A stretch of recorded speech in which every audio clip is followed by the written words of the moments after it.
ማሸነፍ ከፈለገ የግድ አንድ መሆን። ለምሳሌ አሁን ህወሓትን ብትወስድ ወይም ኤርትራን ብትወስድ ሌሎች ዲፕሎማቶች ሌሎች ሀገራትን ከፋኖ ጋር ተገናኝተው ፋኖ ጋር ተሳስረው ለመስራት የፋኖን አንድ መሆን ይፈልጋሉ። ፋኖ አንድ እስካልሆነ ድረስ በፍጹም የአማራን ህዝብ እንደገና እርስ በርሱ እንዲጫረስ፣ እርስ በርሱ እንዲጣላ፣ እርስ በርሱ በፋኖ መሃል ሌላ ጥላቻና ሌላ ነገር ተፈጥሮ እርስ በርስ መገዳደል ከመፍጠር በዘለለ ፋኖ አንድ እስካልሆነ ድረስ ማሸነፍ የሚባል ነገር የለም። ይሄ የተረጋገጠ ማንም ሰው ብትጠይቀው ይነግራል። ፋኖ የሚያሸንፈው አንድ ሲሆን የብዙ ሀገራትን ድጋፍ፣ የብዙ ዲፕሎማቶችን ድጋፍ፣ የብዙ ህዝቦችን እዚህው ሀገር ውስጥ ያሉትን የብዙ ህዝቦችን ድጋፍ የሚያገኘው ፋኖ አንድ ሲሆን፣ አሁን የአማራ ፋኖ በጎንደር፣ የአማራ ፋኖ በሸዋ፣ የአማራ ፋኖ በወሎ፣ የአማራ ፋኖ በጎጃም ውይይት ጀምረዋል። አንድ ለመሆን ውይይት ጀምረዋል ይባላል። መልካም ነገር ነው። ግን በጣም ዘገዩ፣ በጣም አረፈዱ። ቶሎ መፈጸም ያለበት ነው። የአንድነት ጉዳይ፣ የመተማመን ጉዳይ፣ የአብሮነት ጉዳይ ለነገ የሚባል አይደለም። ስለዚህ ይሄ ትግል አራት መሰረታዊ ነገሮች መታመንን፣ ጽናትን፣ ቁርጠኝነትን፣ መታመን፣ ጽናት፣ ቁርጠኝነት እና አንድነት። መታመን፣ ጽናት፣ ቁርጠኝነት፣ አንድነት። ከነዚህ ውስጥ አንዱ ከጎደለ ለማሸነፍ አስቸጋሪ። ለማሸነፍ ጽናት ያስፈልጋል። አንድ መሆን የግድ ያስፈልጋል። ቆራጥ መሆን የግድ ያስፈልጋል። የማይነጣጠሉ ናቸው እነዚህ አራቶች። ስለዚህ በጀመሩት መንገድ ቶሎ እነዚህ ወደ አንድ መጥተው ሌላ ደግሞ በነመከታው በነስክንድር በነደረጀ ይመራል የሚባል አንድ ራሱን የቻለ የአማራ ፋኖ አለ። ከነሱ ጋር ቶሎ ድርድሩ መጀመር አለበት። ወደ አንድነት ለመምጣት ከማንም ጋር አዋቂ የሆነ ትክክለኛ ነኝ ብሎ የሚያስብ ሰው ካለ አማራ ውስጥ የእርስ በርስ ውጊያ በጭራሽ አያስፈልግም። ወደድህም ጠላህም አንድ መሆን ብቻ ነው ምርጫው። አንድ መሆን፣ ተነጋግረህ ተሟግተህ ተከራክረህ አንድ መሆን ብቻ ነው። እርስ በርስ የምንጣላ፣ እርስ በርስ የምንጋጭ፣ እርስ በርስ ጦር የምንማዘዝ ከሆነ ያገዛዙ እንደገና ማሸብረቅ፣ እንደገና ማበብ ነው። ያገዛዙ እንደገና አደረጃጀቱን ማሳመሪያ ነው የምንሆነው።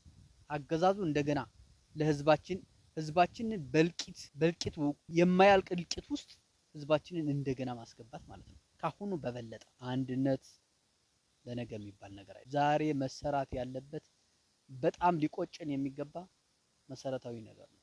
አንድነት ተነጋግሮ አንድ ሆኖ መስራት የግድ የሚልን ጊዜ ላይ ነው። አንድ አይነት አላማ ካለ፣ አንድ አይነት አመለካከት ካለ ምኑ ነው የማያግባብ? የእርስ በርስ የስልጣን ሽኩቻ፣ የገንዘብና የስልጣን ጉዳይ ካልሆነ በቀር በሌላ ጉዳይ ምንድነው? ለምን ትጠራጠረዋለህ? ወንድምህ ነው ያለ፣ ከወንድምህ ጋር ነው የምትታገለው። ስለዚህ ለምን ትጠራጠረዋለህ? መጠራጠር የለብህ። ወንድምህ ስለሆነ አምነኸው አብረህ ወደ ትግል መግባት አለብህ። ያ ግለሰብ በእያንዳንዱ ተቋም ውስጥ ግለሰቦች ናቸው ያሉት። የግለሰቦች ስብስብ ነው። አንድ ግለሰብ ይሰሳት አብሮ ሁሉም ይሰሳታል ማለት አይደለም። ሁሉም የወጣበት የትግል አላማው ገብቶት የወጣ የማህበረሰቡ ልጅ ነው ያለ በፋኖ ውስጥ። ስለዚህ የግድ ለተሰውትም ሲባል ላለቀው ህዝብም ሲባል ይሄ ትግል እንዳይኮላሽ፣ ይሄ ትግል ወደፊት እንዲቀጥል ከተፈለገ የግድ አንድ መሆን አለባቸው። ይሄ ግዴታ ነው። አንድነት ጉዳይ በቃ መሰረታዊ የሆነ ግዴታ ነው። በቃ ለምን በብዛት አክቲቪስቱም በውጭ ያሉ ዲያስፖራዎች፣ በእርግጥ ዲያስፖራው እርስ በርስም የተከፋፈለ ነው።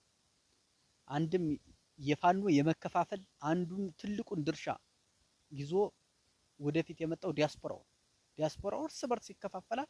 እርስ በርስ ቡጫቂ ሳንቲም እየጣለ እርስ በርስ እዚህ ያለውን ደግሞ ይከፋፈል። አንድ እንዳይሆኑ፣ ባንድ እንዳይራመዱ የዲያስፖራው ድርሻም ከፍተኛ ነው። ስለዚህ በአገር ውስጥም ያለው በውጭም ያለው ሁሉም አማራ የሆነ በሙሉ አንድ ሁኑ ሊላቸው ይገባል። በቃ አንድ ሁናችሁ ማየት እንፈልጋለን።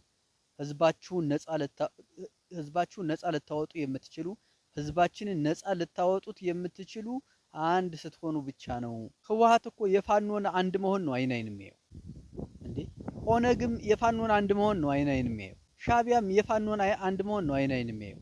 ለምን ኃይል ገፍቶ እንዲመጣ አገዛዙን ሁሉም ያገዛዙ ጥላቻ ያለባቸው ድርጅቶች ናቸው። እነዚህ ድርጅቶች የአገዛዙን መሽመድመድ ይፈልጋሉ። አንድነት ተፈጠረ አንድ ድርጅት ተመሰረተ ማለት ፋኖ ቋሚ የሆነ ተቋም ኖረው ብለው እምነት ይጥሉበታል። እነዚህ ሰዎች እምነት ይጥሉበታል። አብሮ ለመታገል እምነት ይጥሉበታል። በተቋሙ ላይ ደግሞ ከማንም ጋር ቢሆን ይሄን አገዛዝ ለመጣል ይሄን አገዛዝ አሽቀንጥሮ ለመጣል መተባበር ያስፈልጋል። እንዳለ በሙሉ የሀገሪቱን በጀት ይዞ ነው በአማራ ህዝብ ላይ ውርጅብኝ እያወረደበት ያለ። ከፍተኛ የሆነ ውርጅብኝ ነው በአማራ ህዝብ ላይ እየወረደበት ያለ። ከፍተኛ የሆነ ግድያ ነው እየፈጸመ ያለ።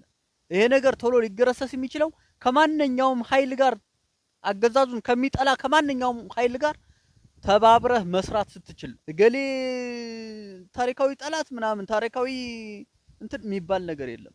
አሁን ጠላትህ አንድና አንድ ብቻ ነው።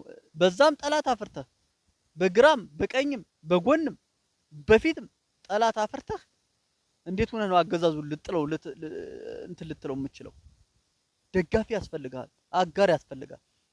በአንድነት ሆኖ መታገል ያስፈልጋል። ማንም ይምጣ ማንም ይሁን ከማንም ጋር ይሁን ዋናው ነገር ይሄንን አገዛዝ የሚጥል ጋር መተባበር፣ ይሄንን አገዛዝ የሚታገል ሰው ጋር ተቋም ጋር ሀገር ጋር መተባበር ያስፈልጋል። አንድ ሆኖ መጓዝ ያስፈልጋል። ምንም የሚያሽኮረመም ነገር አይደለም። እውነታው ይሄ ነው። በቃ ስትተባበር ነው፣ አንድ ስትሆን ነው የምታሸንፈው።